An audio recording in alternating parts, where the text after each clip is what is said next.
প্রতিটা মানুষ মালাকুল মাউতকে দেখতে পায়। আপনিও দেখবেন, আমিও দেখব।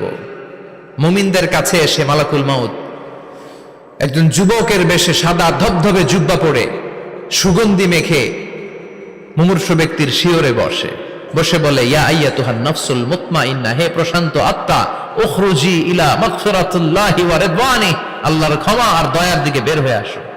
বলা মাত্রই মুমিনের আত্মাটা স্মুথলি বের হয়ে আসে। কাফান মিন আকফানিল জান্নাহ, হানুত মিন হানুতিল জান্নাহ, জান্নাত থেকে আনা সুগন্ধি কাফনের মধ্যে পেঁচিয়ে তিনি রূহটাকে নিয়ে ইল্লিনে চলে যায়। সরাসরি দেখে মালাকুল মাউতকে।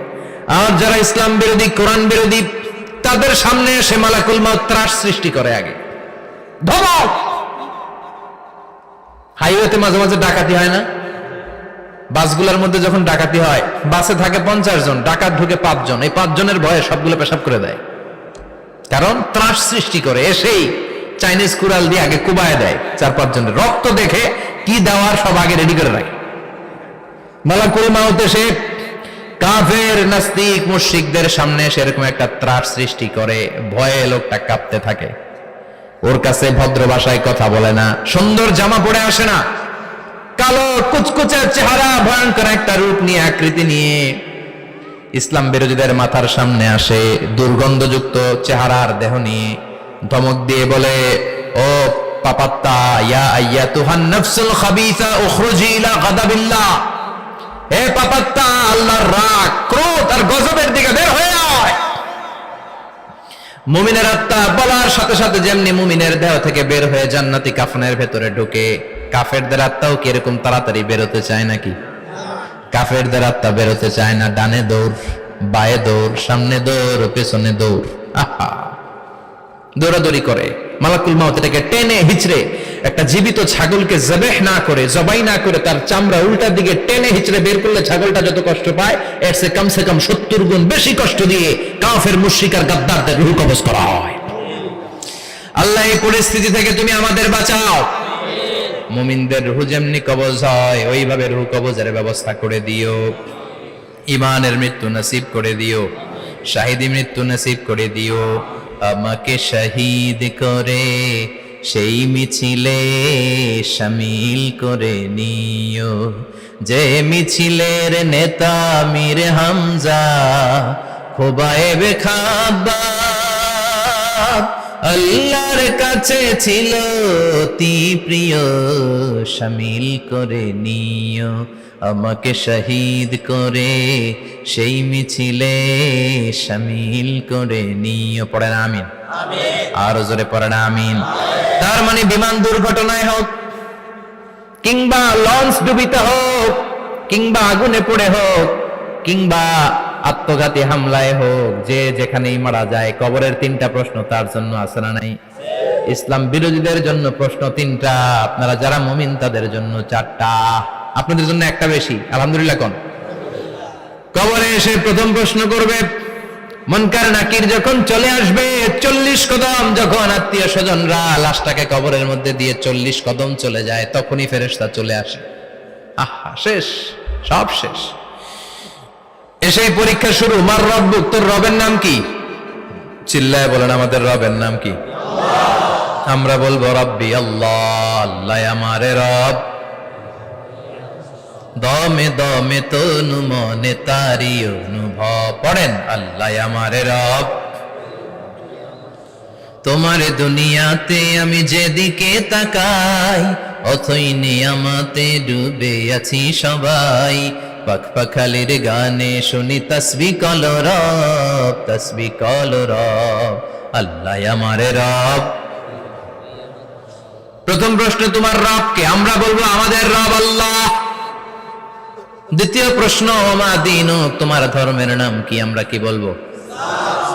তৃতীয় প্রশ্ন, বিশ্বনবীর চেহারা দেখিয়ে বলা হবে, আতারিফু হাদার রাজুল, এই লোকটারে চিনো নাকি? আমরা বলবো চিনি, আমাদের প্রাণের নবী, ঠিক কি না?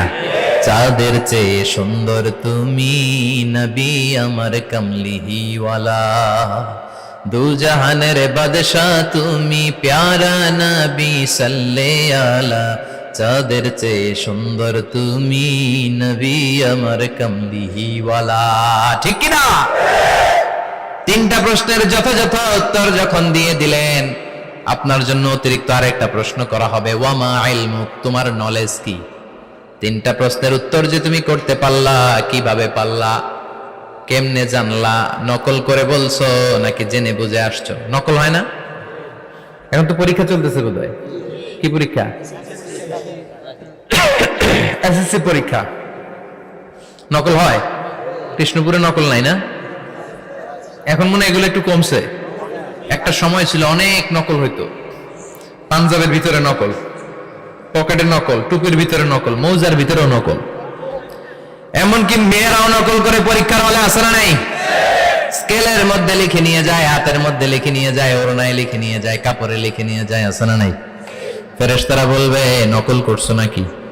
কেমনে জানলা? তিনটা প্রশ্নের উত্তর তুমি কেমনে বললা? আল্লাহ তোমার রব, ইসলাম তোমার ধর্ম, এই লোকটা বিশ্বনবী, কেমনে চিনলা?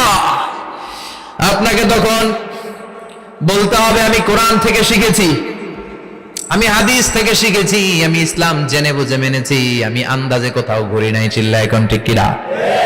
আপনাকে বলতে হবে। এজন্য শিখতে হবে, প্রতিনিয়ত ইসলাম সম্পর্কে জানতে হবে, আখের গোছাতে হবে, জীবনটাকে আলোকিত করতে হবে। চিল্লায় বলেন ঠিক কিনা? চারটা প্রশ্নই যখন হয়ে গেল, ফেরেশতারা বলবে আহলান ওয়া সাহলান ওয়া মারহাবান বিক, খোশামদেদ, কংগ্রাচুলেশন, খোশামদেদ, কংগ্রাচুলেশন। সব প্রশ্নের উত্তর তুমি পেরেছো। ফায়ুফসাহু লাহু কবরুহু ৭০ যিরান, আপনার কবরটারে ৭০ হাত লম্বা করে দেয়া হবে। ওয়া ইফতাহু লাহু বাবুন ইলাল জান্নাহ, আপনার কবর থেকে জান্নাতের দিকে দরজা খুলে দেয়া হবে। ওয়া ইউলবাসু মিন লিবাসি আহলিল জান্নাহ, জান্নাতের দুইটা রেশমি কাপড়ের পোশাক এনে আপনারে পরিয়ে দেয়া হবে।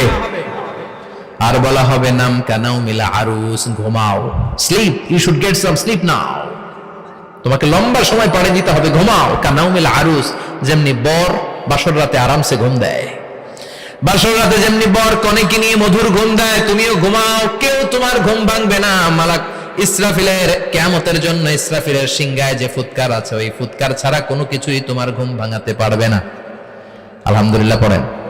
আল্লাহ আমরাও যেন চারটা প্রশ্নের উত্তর দিয়ে লম্বা একটা ঘুম দিতে পারি, পড়ে না আমিন। ওয়াম্মাল কাফির ওয়া আহলুশ শিমাল, আর ইসলাম বিরোধী যারা, তাদের সামনে আসবে মালাকান আসওয়াদান আজরাকান, কৃষ্ণ বর্ণের দেহ, নীলাভ বর্ণের দুটো চোখ, গায়ের রং কালো, চোখের রং নীল। দেখতে কেমন লাগে?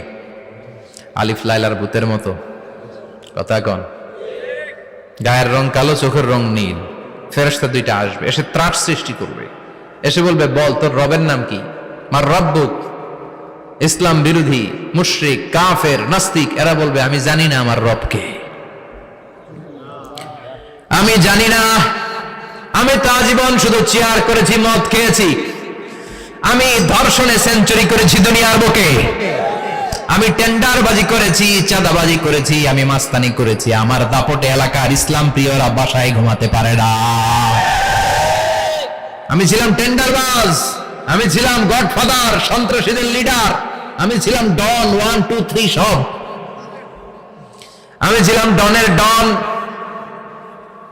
আমি ছিলাম মাস্তান, রংবাজ, রব টপকে আমি তো জানি না। লাদ্রি লাদ্রি, আমার জিজ্ঞেস করো না। আবার প্রশ্ন করা হবে ওয়ামা দীনুক, তোর ধর্মের নাম কি? বলবে লা আদরি, আমার কোনো ধর্ম নাই, আমার কোনো ধর্ম নাই, আমি শুধু মৌজ মাস্তিতে ছিলাম, আমি আনন্দ ফুর্তি করেছি, ইসলাম নিয়ে আমার মাথা ব্যথা ছিল না, আজীবন ইসলামরে আমি বাস দিয়েছি। চিল্লায় বলেন ঠিক কিনা? ইসলাম বিরোধীদের সাথে ছিল আমার চলাফেরা, আমার সব সাঙ্গপাঙ্গ ছিল গুন্ডা বদমাশ, ইসলাম বিরোধী। রব কি, ইসলাম কি, এগুলো আমি জানি না। আমার এগুলো জিজ্ঞেস করো কেন? ধর্ম কি আমি জানি না, আমি কিচ্ছু মনে করতে পারছি না।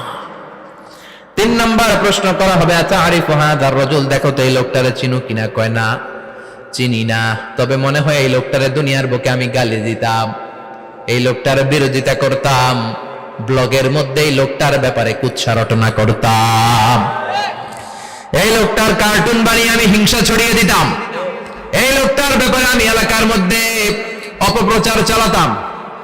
ফেরেশতারা বলবে তাই, এই ছিল তোর ডিউটি, দাঁড়া এখনই আমাদের খেলা শুরু, এখনই শুরু। ফায়ুতরাকু বিমাতারিক মিন হাদিদ, লোহার একটা একটা হাতুড়ি দিয়ে মাথা থেকে পা পর্যন্ত পিটানো হবে, পিটিয়ে ওর গোশতের হাড্ডিগুলোকে থেতলে ফেলা হবে। ওয়ায়ুকালু লিল আরদি ইলতাইমি, কবরের দুই পাশের মাটিরে বলা হবে এবার দুই দিক থেকে তোরা চাপ দে। চাপ দেয়া হবে, ধাক্কা ধাক্কি করেও সে সুবিধা করতে পারবে না। মাটি আস্তে আস্তে আস্তে আস্তে দেহের দুই দিকে লেগে এমন জোরে দুইটা চাপ দিবে, ফাতাখতালিফা আদলাউহু, তার ডান পাশের পাজরের হাড্ডি বাম দিকে ঢুকে যাবে, বাম দিকের হাড্ডি ডানে চলে যাবে। বিশ্বনবী বললেন এই হাতুড়ি দিয়ে পিটানোর শাস্তি, কবরের চাপ দেওয়ার শাস্তি চলতেই থাকবে হাত্তাল কিয়ামা, কিয়ামত পর্যন্ত। আল্লাহ এই কবরের শাস্তি থেকে আমাদের বাঁচাও। আমরা এই আযাব পেতে চাই না, আমরা যেন ঠিকভাবে কবরের 4টা প্রশ্নের উত্তর করে দিয়ে লম্বা ঘুম দিতে পারি। আল্লাহ তুমি তৌফিক দাও। এজন্য আল্লাহ বললেন গোলাম দুনিয়া নিয়ে পাগল হয়ে থেকো না, এই দুনিয়ার জীবন আসল জীবন নয়, আসল জীবন হলো কবরের জীবন। জোরে বলেন ঠিক কিনা? এই জন্য মাঝে মাঝে কবরে যাবেন, কবরস্থানে দাঁড়িয়ে চিন্তা করবেন এই জায়গায় আমারও আসতে হবে। দিন যাবে, রাত আসবে, বৃষ্টি হবে, শীত আসবে, কেউ আমার দেখতে আসবে না, একা থাকতে হবে। একা, বড় একা, অন্ধকার, বড়ই অন্ধকার। ওই কবরের জীবনের সামান গোছানোর দরকার আছে না নাই? ওই কবরে সুখে শান্তিতে থাকতে চাইলে নামাজ পড়ার দরকার আছে না নাই? কোরআন পড়ার দরকার আছে না নাই? ছেলে মেয়েগুলোরে মানুষের মতো মানুষ করার দরকার আছে না নাই?